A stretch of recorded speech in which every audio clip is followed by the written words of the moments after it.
안녕하세요. All About Anything 세상의 모든 것 채널입니다.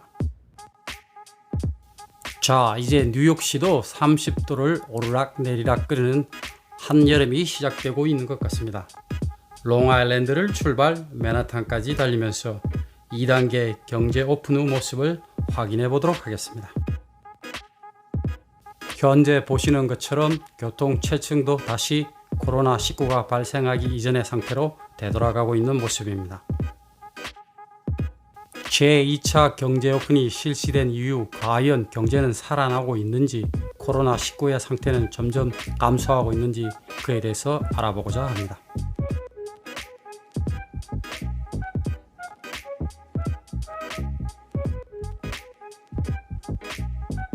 뉴욕시는 어제부로 6월 30일 기준으로 확진자가 22만 명에 사망자도 22,566명에 발생하고 있는 상태입니다. 뉴욕주는 확진자 39.8만 명에 사망자도 31,776명에 이르고 있습니다. 미국 전체는 현재 확진자 269만 명에 사망자도 12.9만 명에 달하고 있는 실정입니다.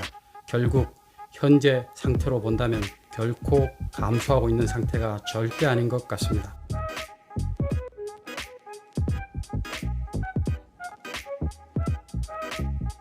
(6월) 중순 경제 재오픈 후 38개 주에서 코로나19가 급속히 재발생하고 있으며 남부주에서는 다시 락다운 규제를 강화하고 있지만 플로리다 및 텍사스 주 등에서는 매일 환자가 9,000명 이상 급등하고 있는 추세입니다.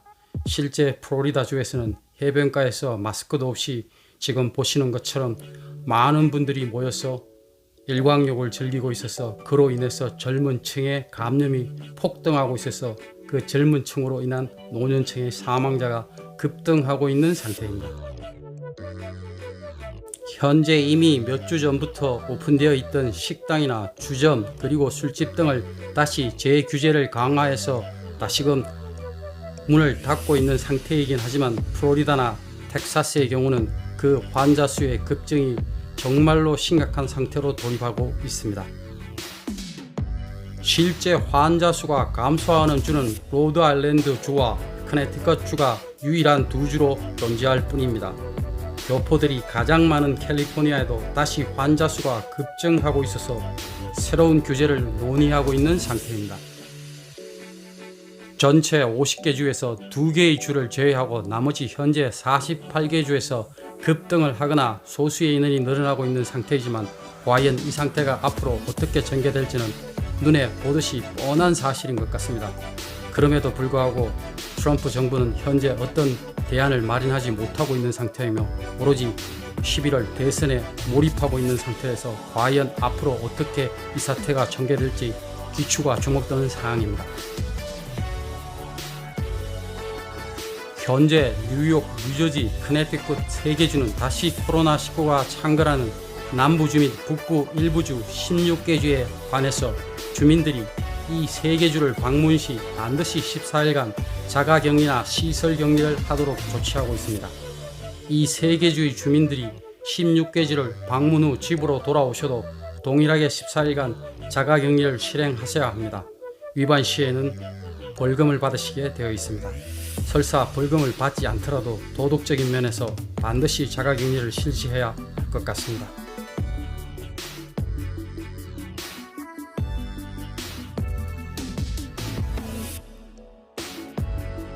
현재 뉴욕, 뉴저지, 커네티컷에서 타주로 방문 시 14일간 격리 조치해야 될 주는 다음과 같습니다.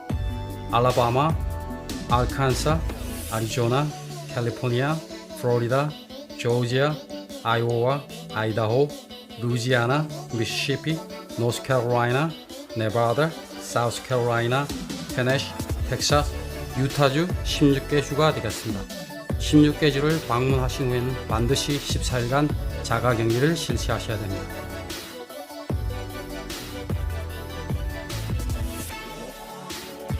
현재 뉴저지주는 이번 주 목요일부터 식당의 실내 영업을 용적량 50% 한도 내에서 허용할 예정이었다가 환자 수가 급증으로 다시 백지화가 된 상태입니다.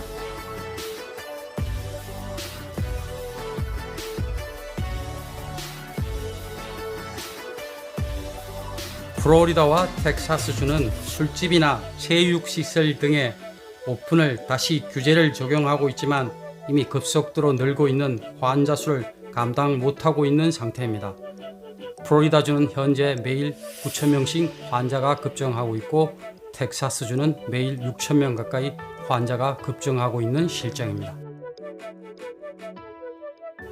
현재 파우치 보건 담당 전문의의 의견을 참고하면 실제 백신이 개발되어서 전 국민의 3분의 2가 접종한다 해도 전 국민 집단 면역이 생기지 않을 수도 있다고 주장하고 있는 상태입니다.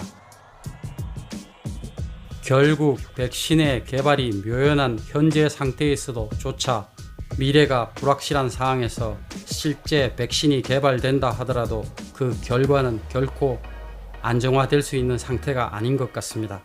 결국 코로나19 전과 코로나19의 삶은 완전히 확연히 달라질 수밖에 없는 현실인 것 같습니다.